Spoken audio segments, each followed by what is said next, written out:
was already referenced that something from your real life, turned out to be content on Entourage. Yeah. Can you just go back to the beginning of how Entourage became what it was, about what it was in your background, in your real life, that essentially turned into this show?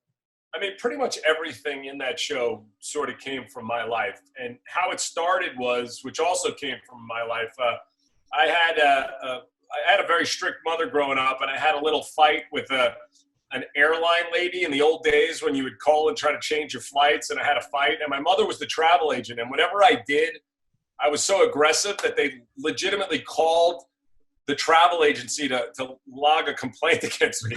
So that story turned into which is crazy that Curb is still going strong, but that turned into a Curb Your Enthusiasm spec script, which means I just sat in my house by myself and wrote an episode of Curb.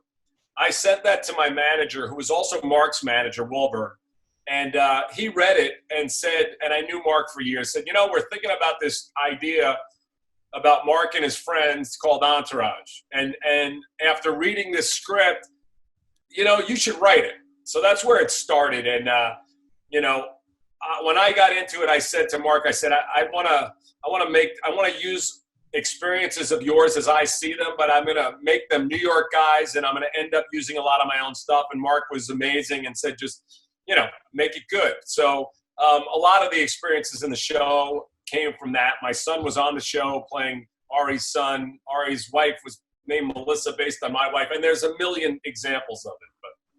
But that's really cool. How about all the sports figures that found their way into the show? Were those all just guys you're like, hey, I'm a fan of his, I'd like to meet him, let's get him on the show?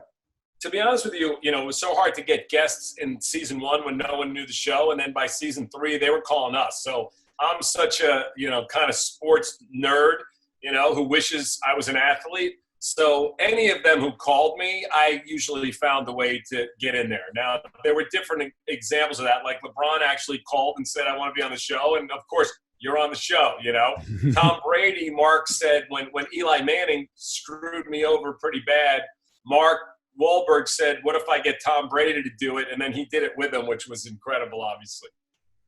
All the guys that you have still hold up today. You got LeBron, you got Tom Brady, you got Phil Mickelson. This weekend, Tom and Phil together. Is Tom as bad of a golfer as he was this weekend?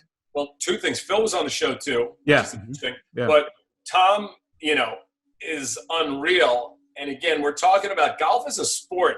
It's hard to measure how good they are because you just it's not basketball with all these skills, so you don't realize it. But Tom walked onto the set of Entourage on a golf course at 7:00 in the morning in the freezing rain, picked the club up and took one 250 and almost holed and won it. So as far as I'm concerned, he's an unbelievable golfer. And just imagine if Phil or Tiger had to go play quarterback for a day, even if there were no cameras rolling. But he's pretty unbelievable. Well, that's what I thought was super interesting this weekend. I'm going to take it that you sat and watched the match this weekend, right? I watched a good portion of it, yeah. Okay, me too. So what I thought was super interesting was, I get to stand on sidelines of NFL games and interview these dudes as soon as the game is over. I'm down here with Peyton Manning. And when I'm 6 feet. Peyton Manning is legit 6'6", but he's not just tall. He's just big. His face is long. His freaking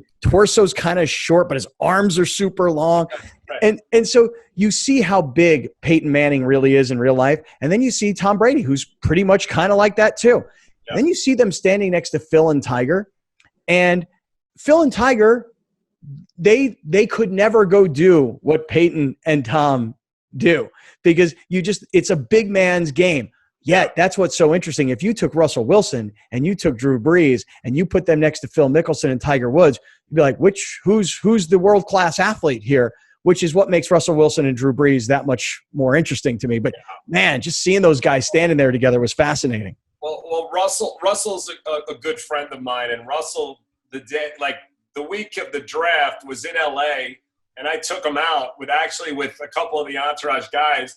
Nobody knew who he was. And Russell, he doesn't look like a big guy. I mean, you wouldn't think it. So everybody was like, who is this guy? I said, the Seahawks just drafted him, and everybody was like, at what? And I said, quarterback. And everyone was like, oh, good luck, And obviously Matt Flynn had that big deal at the time.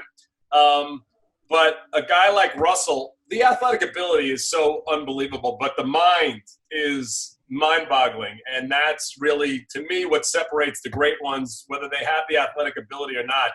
But I do, I love the little guys. That's why Steph is my favorite basketball player, because to be able to do that at that size, to me, is what separates it. And obviously LeBron is amazing, but I think if I had LeBron's body, I would do well,